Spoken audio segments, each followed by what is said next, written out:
My fiancé and I have been in a relationship for just over 7 years, living together for the past 4, and engaged for the last 3. He's 27 and I'm 26. For this story, let's call us Seamus and Sharon.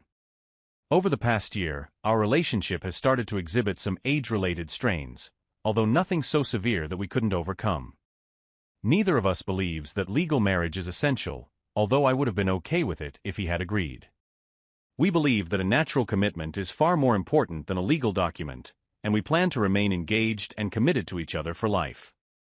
Additionally, we intended to start having children within the next 12 to 18 months. Our issues arose from Seamus's workaholic tendencies. This began affecting our intimacy. When we initially got together, we were intimate all the time, sometimes multiple times a day.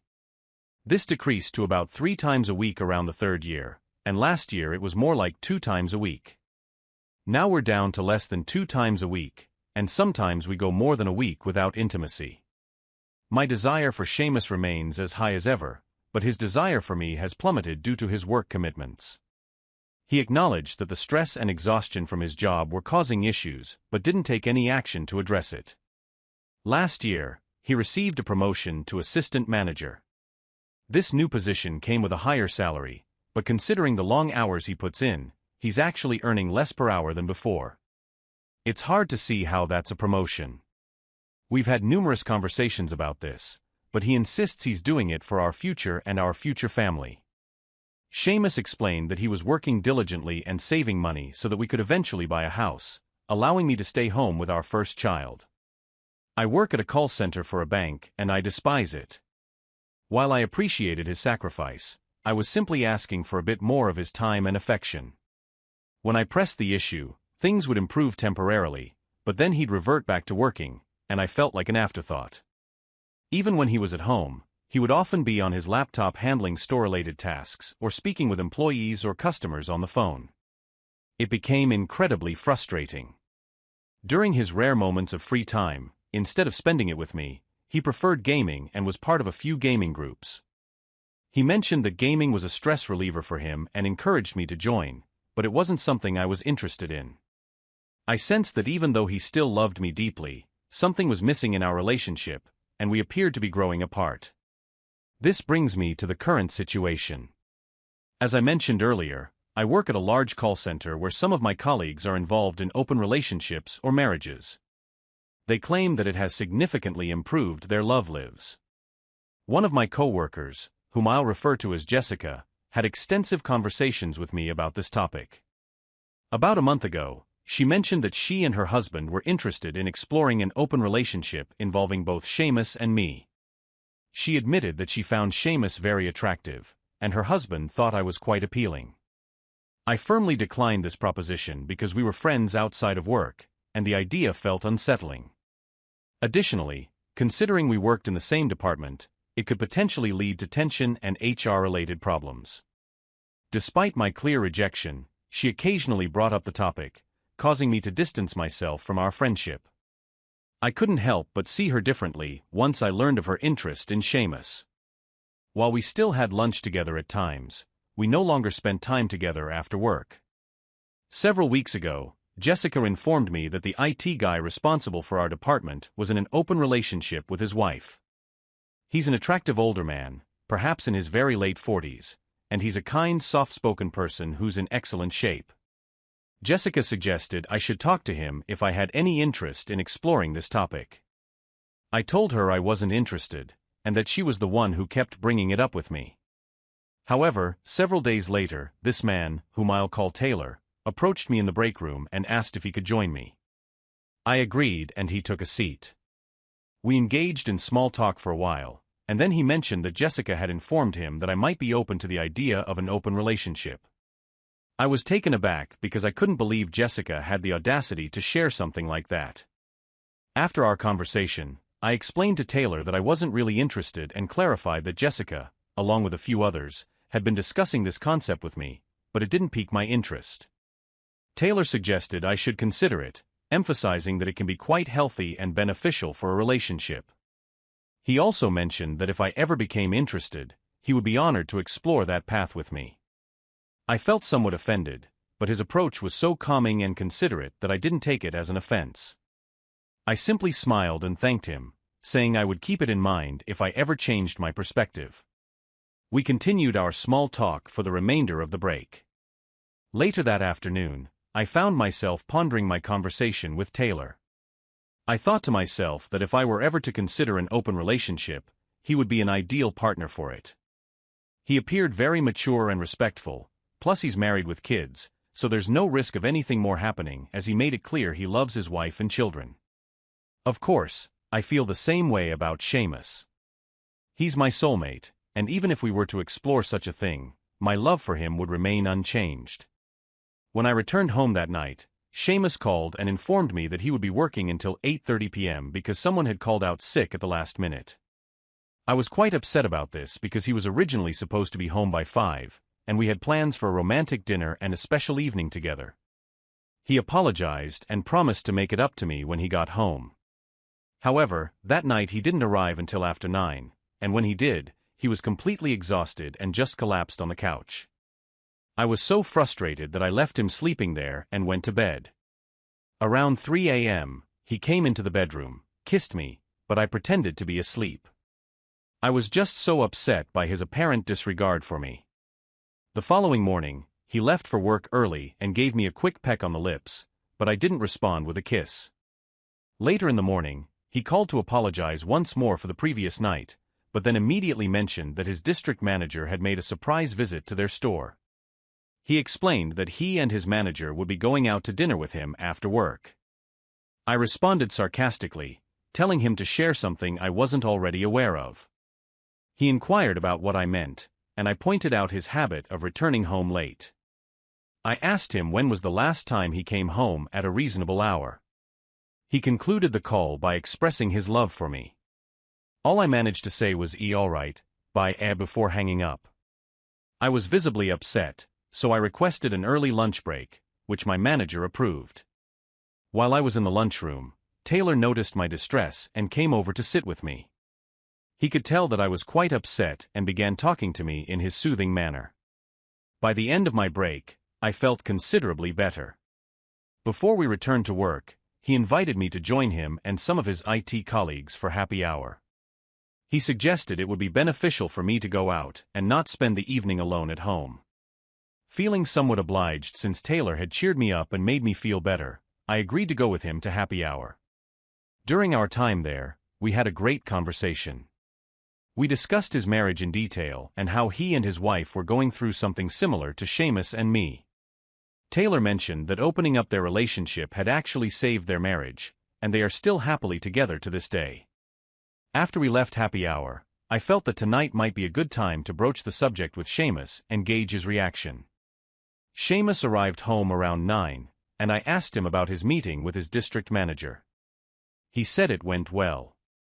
Then he inquired about how my evening at happy hour went, and I told him it was fine but admitted that I would have enjoyed it much more if he had been there with me. I chose not to reveal that I had been there alone, engaging in a conversation with another guy, even though it was innocent. When there was a pause in our conversation, I brought up the topic of people I work with who are in open relationships. Seamus hadn't heard about this before and asked if it was about people sleeping around with others while staying together.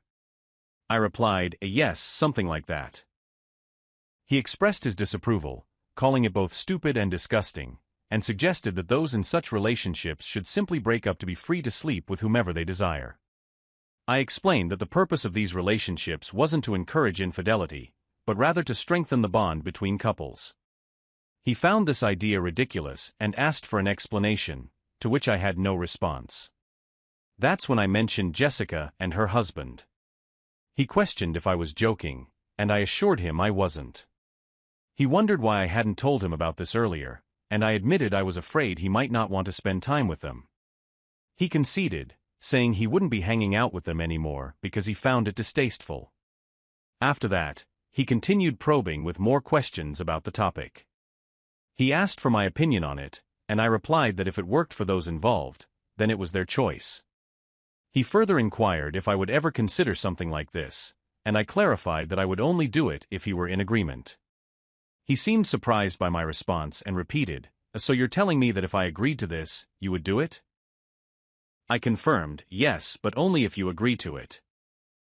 His reaction was simply, a wow, okay, accompanied by a somewhat perplexed look. Our conversation ended when he received a call from his dad and spoke with him for nearly 20 minutes. Afterward, we started making out and had a special night together, a refreshing change. However, during the following week, Seamus consistently worked late, sometimes past 7 p.m. due to a sudden employee resignation without notice. Feeling frustrated, I decided to join Taylor for a drink again. We headed out right after work and stayed until 7 p.m. During this time, we delved deep into discussions about open relationships and how such an arrangement might work for both of us. I must admit, our conversation ventured into some sensitive territory, crossing boundaries, but it remained purely conversational. Afterward, I ordered takeout from the bar for Seamus and me and returned home without informing Seamus about my time with Taylor. For the subsequent week, things appeared to be improving between Seamus and me. Although he still worked late, he managed to get home before 7 p.m. We had plans for a nice dinner on Thursday to celebrate our 7th year together. However, the night before, Seamus informed me that his regional manager was coming in the next day and had scheduled an unexpected operations review. He apologized and suggested that we postpone our anniversary celebration to Friday. I could tell he sensed my disappointment, but I reluctantly agreed. He also mentioned that he needed to spend the evening in our home office to prepare for the following day, which meant he couldn't join me for our planned TV time. I felt extremely upset and just overall frustrated by the situation. The next morning, he woke up before 5 a.m. and left the house around 6 a.m. He kissed me goodbye and mentioned that he might not be back until after 9 p.m. because the regional manager had plans to take him and his manager out for dinner. I replied with an understanding, okay, as it was what I had anticipated. Before he left, I asked him if he promised to take me out the next day, and he assured me that he would be home by 5 p.m. no matter what. We shared another kiss and he departed. Throughout my workday, I couldn't help but dwell on the prospect of spending yet another evening alone.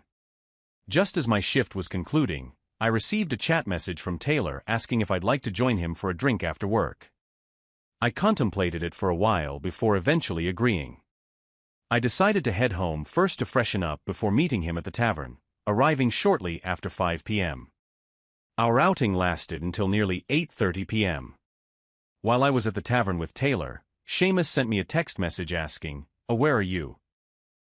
My response was a simple, I'm at the tavern with some people from work, which was technically true since there were a couple of colleagues from the loan processing department sitting at the bar.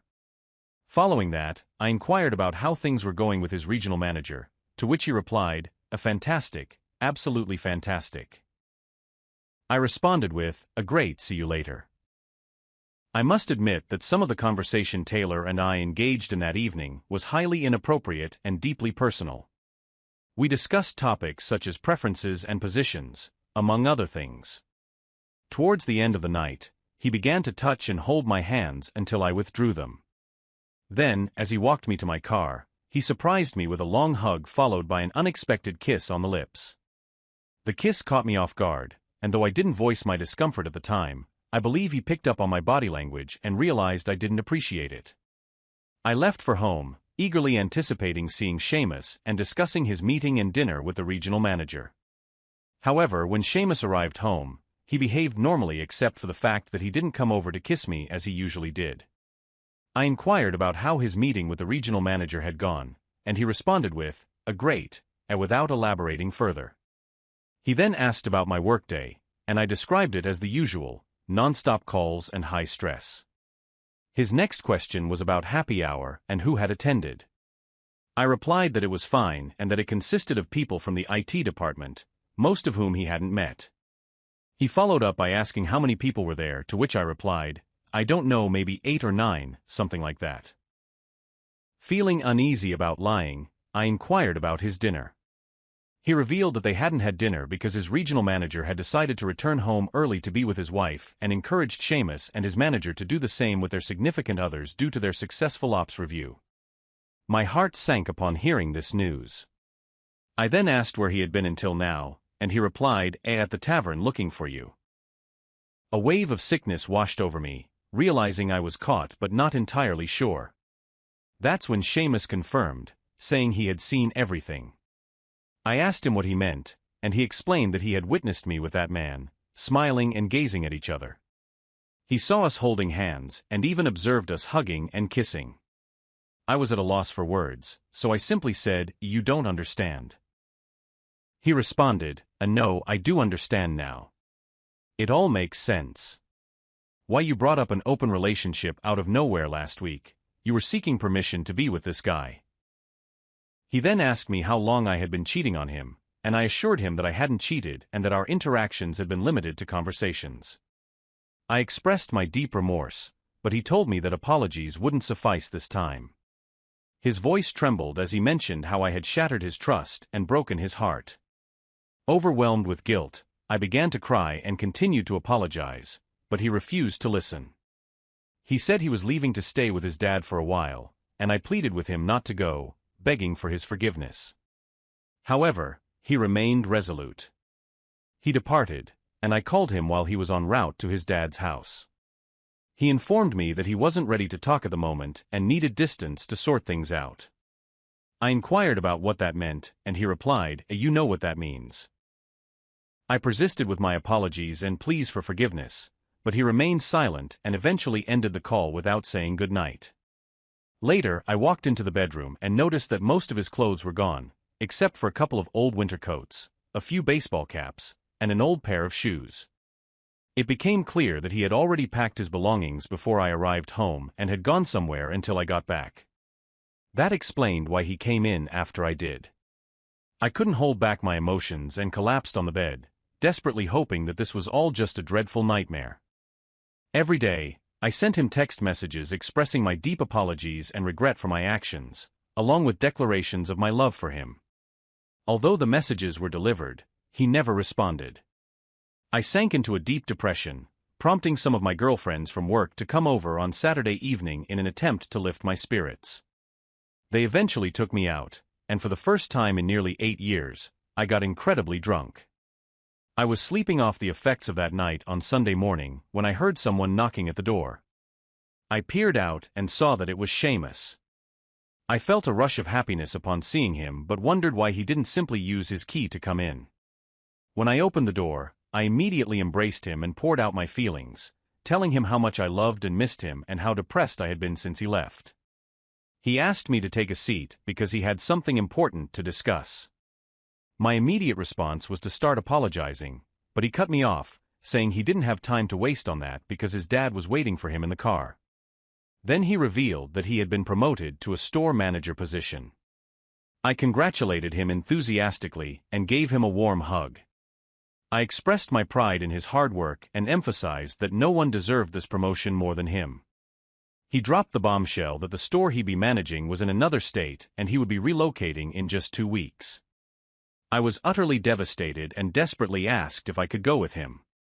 His reply shattered me, "No, I'm breaking up with you." Tears welled up and I pleaded with him, asking why he was doing this. His response was blunt, "You know why." In despair, I inquired about my future, and he coldly informed me that I would have to figure it out on my own. He then revealed that he had already terminated the lease on our apartment. Fortunately, the rental manager agreed to reduce the remaining 8 months of the lease to just 60 days. Rents in our area had significantly increased since we signed the lease, and the landlord could easily rent it out at a higher rate. Seamus mentioned that he had taken care of the final lease payment, but if I wished to remain in the apartment after 60 days, I would need to sign a new lease.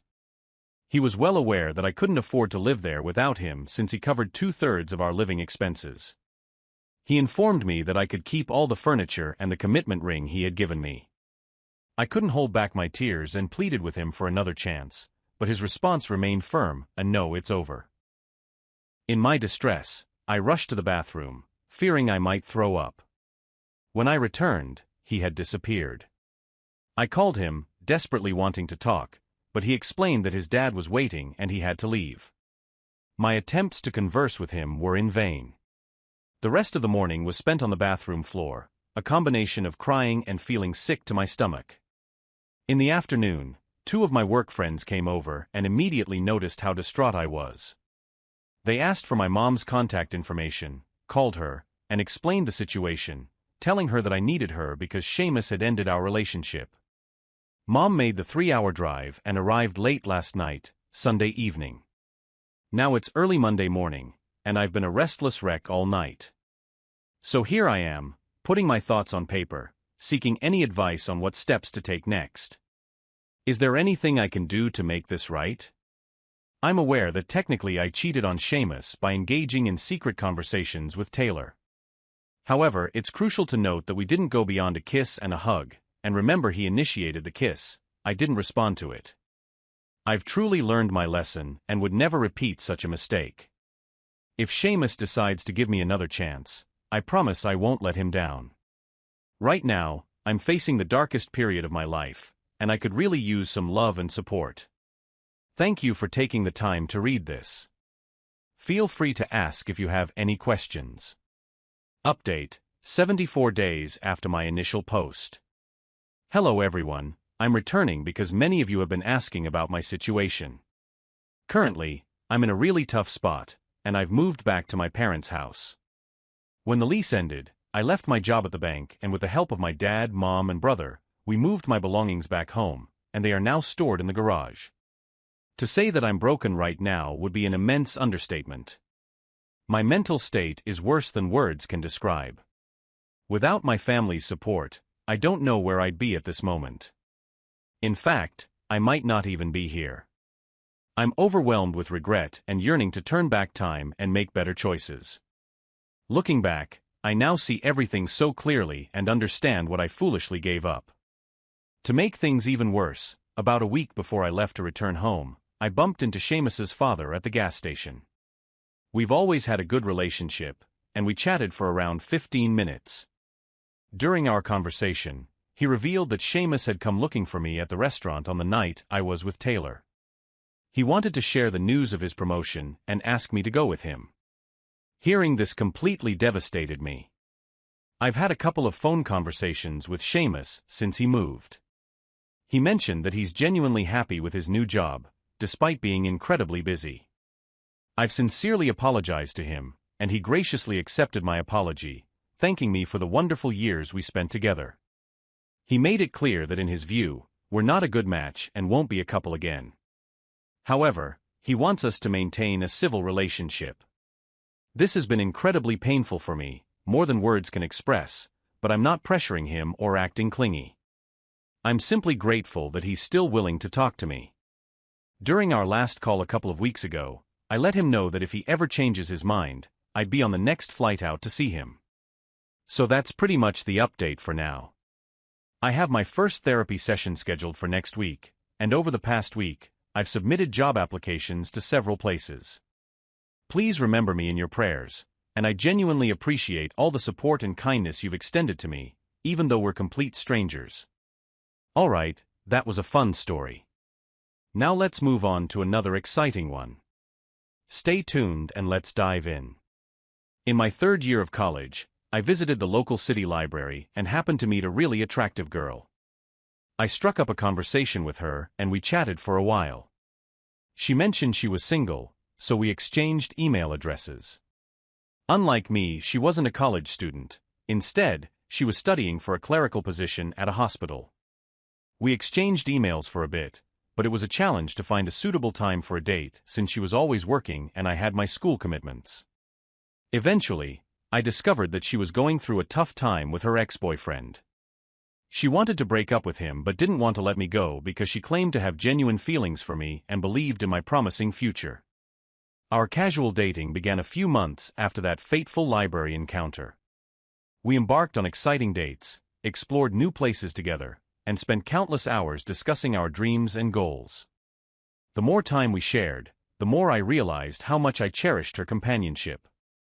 We shared many laughs, and she possessed a remarkable ability to brighten even my darkest days.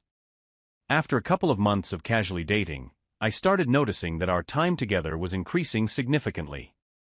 It felt like we were already in an unofficial monogamous relationship, and I was perfectly fine with that. My feelings for her had deepened, and I could sense that she felt the same way about me. Although we both had separate living spaces, we had plans to move in together once my current lease expired. It seemed like a natural progression for our relationship, and we were both enthusiastic about sharing a home. She explained that she had cut ties with her ex-boyfriend after their breakup due to his irresponsible behavior. He refused to pay rent and had children from different women. While her past was somewhat troubling, I trusted her judgment and believed she had made the right choice. However, as our relationship developed, there were instances when I couldn't shake the feeling that she was hiding something. She occasionally didn't answer her phone or took an unusually long time to respond to my texts, leaving me feeling frustrated and anxious. I tried to dismiss these concerns, thinking that perhaps she was simply busy or preoccupied with other matters. But after days of uncertainty, I finally gathered the courage to address the issue directly. I wanted her to be open and honest with me. When I confronted her, she disclosed that her ex-boyfriend was stalking her. It was an astonishing revelation, and I found myself torn between believing her story or not. My mind was filled with doubts and questions. Despite my uncertainty, I decided to approach her explanation with caution. One day, as I was returning from a friend's house, I had a hunch that she might be at home, so I decided to pay her a visit. It wasn't meant to be a surprise. In those days, we didn't have cell phones like we do now, and I had dropped by unannounced a couple of times before. As I approached the door of her apartment, to my astonishment, I encountered a man exiting her place. He was carrying a large box, and we passed each other in the hallway. I couldn't help but feel startled by this discovery, particularly since she had previously informed me that he was stalking her. It didn't add up to me that she would permit him into her apartment if their relationship was genuinely hostile. She assured me that he had come to retrieve his belongings, and the supposed stalking was due to some of his property still being in her possession. However, as she continued to assert this explanation, I couldn't help but begin to question whether she might be manipulating the truth. The whole situation appeared dubious, and I couldn't shake the persistent suspicion that there might be more to the story than she was disclosing. At that point in our relationship, I found myself at a crossroads, uncertain if I could place full trust in her. As the semester drew to a close, our impending plan to move in together approached, but my doubts lingered. Following the incident with her ex-boyfriend, she became remarkably affectionate, going the extra mile to express her love through cooking for me and thoughtful gifts. Part of me suspected that she might have sensed my uncertainty and was attempting to rekindle our romance. I must admit, I was easily swayed by such gestures, and over time, she slowly began to regain my trust. As we took the step of moving in together and our relationship deepened, I believed everything was going smoothly. However, one unexpected day, she brought up the idea of an open relationship out of nowhere. I was taken aback, as I had never contemplated such an arrangement before. She spoke about the potential freedom and liberation it could offer, but I was unsure how to respond, so I chose to remain silent, hoping she would abandon the topic. Little did I realize that this was merely the start of a revelation that would challenge my understanding of our relationship. During an intimate moment, she began sharing her desires regarding engaging in sexual encounters with multiple partners. At the time, it felt like a form of foreplay, and I didn't give it too much thought in the heat of the moment.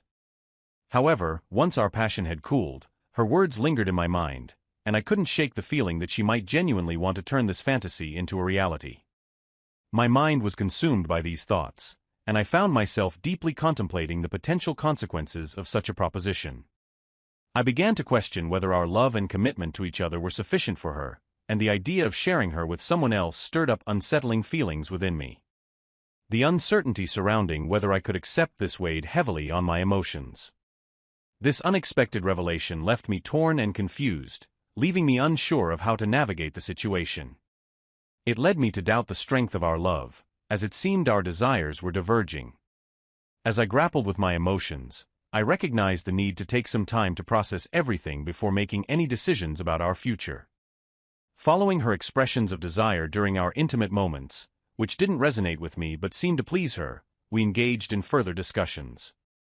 She disclosed that her ex-boyfriend had a penchant for watching her with other men and once again proposed the idea of an open relationship. Respectfully, I declined, explaining that I had no interest in such a lifestyle. Unfortunately, my decision didn't sit well with her, and she responded with passive-aggressive behavior, attempting to provoke me. Her efforts to irritate me didn't yield the desired results, so she gradually became less affectionate and even withheld intimacy as a way of expressing her frustration, likening my behavior to that of a child. This situation began to weigh heavily on me, occupying my thoughts and causing my academic performance to suffer due to a lack of concentration in school. After careful deliberation, I made the difficult choice to terminate the relationship. Upon returning home, I mustered the courage to convey my feelings to her, explaining that I no longer wanted to continue the relationship and that it would be best for her to find another place to live. Regrettably, her reaction was marked by anger, and she resorted to physical aggression, accompanied by hurtful name-calling and desperate pleas in an attempt to change my decision. However, I had already resolved to move forward with my studies and focus on my future, believing that there was no room for such drama in my life. The next day, she startled me by claiming to be pregnant. I approached this claim with skepticism, wondering if it might be a tactic to manipulate me into reconsidering our breakup. Nonetheless, she sent me photos of pregnancy test results, seemingly attempting to validate her assertion. Despite this evidence, I remained resolute in my choice to end the relationship, as I couldn't shake the nagging suspicion that she might have obtained the results from various sources to deceive me. As time went on, the situation became more worrisome. 2 months later, she messaged me, telling me that she had missed her period once again. Then, 4 months later, she sent me a photo of her growing baby bump.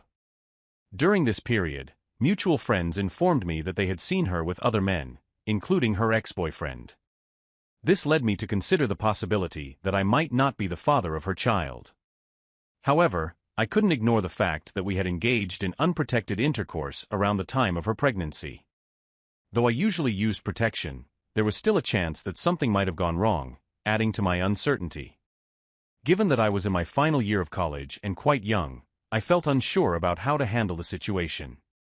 Nevertheless, I was aware that if the child was indeed mine, I had a responsibility to step up and be a responsible father.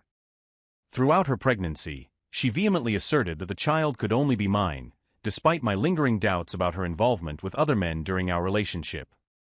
Reluctantly, I went along with her claims. Coincidentally, I happened to be out of town when the baby was born, and she tried to reach me. However, this was in a time before cell phones were prevalent, so communication was limited. I had traveled to a different city with a college friend for a weekend getaway, partly to avoid being at home during the birth as I had growing doubts that the child might not be mine. After the baby's birth, I visited them a few times in the following weeks. Not long after that, my parents told me that she had come to their house and introduced the baby as their new grandson. They were thrilled and looking forward to being grandparents. However, I had to stop everything and explain to them that I was quite certain the child was not mine. The moment I saw the baby, I felt no connection whatsoever. Though it was a baby, I didn't see anything in the child that resembled me in any way. Since she was already receiving government assistance, the state mandated a paternity test. This is a routine procedure when someone is receiving state or government aid, like food stamps, as they need to identify the father for child support purposes. Given the circumstances, I decided it was best to proceed with the paternity test as scheduled. When the paternity test results came back, they showed that there was less than a 1% chance that the child was mine. With this conclusive evidence, I decided to make a clean break and move forward. The 2 times I saw her afterward, which was over 20 years ago now, she appeared almost tearful as she tried to apologize for what she had put me through. Back then, through word of mouth, I eventually learned who the real father was, and it turned out to be her ex-boyfriend, the same one she had claimed was stalking her, the one I even encountered leaving her apartment with some boxes. Unfortunately, he already had other children from different relationships and couldn't provide any support for them. Unfortunately, his health problems and struggles with pills led to his untimely death, leaving the child without a father figure. Throughout this difficult situation, I remained composed and fully cooperative, which resulted in a commendation letter from the county prosecutor's office for my responsible conduct. It was evident that she pursued me because I was in college and had a promising career ahead. I genuinely believed that she thought the child was mine, or perhaps she convinced herself to the point of believing it. While I didn't hold any resentment toward her, the combination of how she handled the situation, her suggestion of an open relationship, and the infidelity was enough for me to decide to end the relationship.